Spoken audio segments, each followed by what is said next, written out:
The skies over Doha trembled with fire. Strike that no one expected. One that carried shockwaves far beyond Qatar's borders. Israel didn't just target Hamas leaders. It may have shattered the very foundation of Middle East diplomacy. Welcome to Shadows of Strategy, where we unravel the moves that reshape our world. For decades, Qatar wasn't known for its military might. Instead, it wielded something else: influence. From its quiet diplomatic rooms to high-profile mediation tables, Doha became the unlikely bridge between enemies. Whether it was ceasefires in Gaza, hostage negotiations, or back-channel talks, Qatar was there. But with one strike, Israel may have burned that bridge. So let's break this down. First, the strike itself. On September 10th, Israel carried out a targeted attack in Doha, claiming it hit Hamas leaders operating from the Qatari capital. Reports say at least one senior Hamas figure was killed, along with a Qatari security officer. The images were surreal. Fire in the heart of a city long considered a safe diplomatic space. This wasn't just a military move. It was a direct insult to Qatar's sovereignty. And here lies the suspense. What happens when a mediator becomes a battlefield? Let's move to Qatar's role before the strike. For years, Doha positioned itself as the indispensable mediator in the Israeli-Palestinian conflict. Unlike Egypt, which often approached negotiations with rigid conditions, Qatar offered flexibility. Sometimes even hosting Hamas leaders openly in Doha. Critics accused it of sheltering militants, but allies saw it as keeping lines of communication alive. This unique role gave Qatar leverage far greater than its size. But now, Israel is calling that role into question.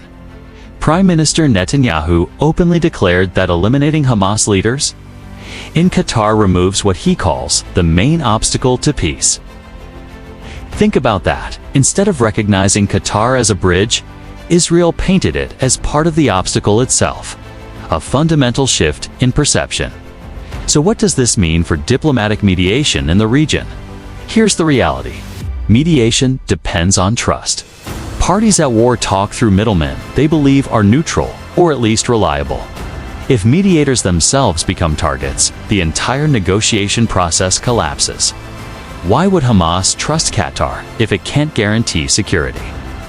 Why would Israel accept Qatar if it sees Doha as complicit?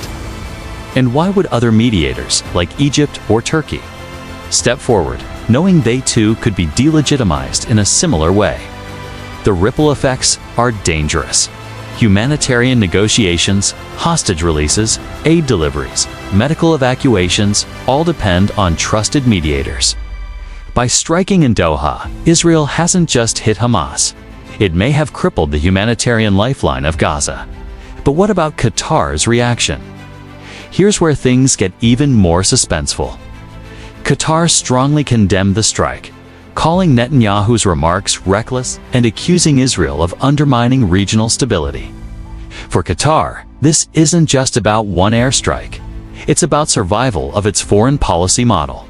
Doha thrives by playing the middleman, balancing relations with the US, keeping ties with Hamas, engaging with Iran, and maintaining credibility with Arab states. If that image collapses, Qatar risks being reduced to just another Gulf state with gas wealth, stripped of global influence. So what are Qatar's options now? Diplomatic retaliation. Qatar could rally the Arab League or push resolutions at the UN, painting Israel as a violator of diplomatic norms. Strategic alliances. Doha could deepen ties with Turkey and Iran, both of which oppose Israeli actions. That would tilt Qatar away from its traditional balancing act with Washington. Security measures. The strike exposed a weakness: Qatar's inability to guarantee safety even in its own capital. Expect stronger military coordination with the US, which maintains Al Udeid Air Base in Qatar. Doha might even demand assurances from Washington in exchange for continuing to host US forces. But here's the bigger suspense. What if Qatar steps back from mediation entirely? Imagine a Middle East where no trusted mediator exists.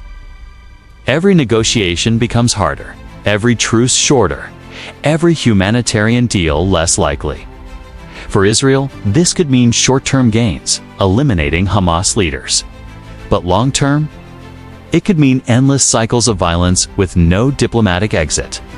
For Palestinians, it means losing one of the few states that consistently push their case on the international stage.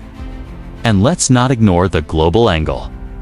The US has long relied on Qatar as a partner, not just in Middle East mediation, but also in Afghanistan talks and energy diplomacy. If Israel's strike pushes Qatar away, Washington faces a new challenge: finding or creating new mediators in a region already hostile to American involvement. Meanwhile, Russia and China will be watching closely.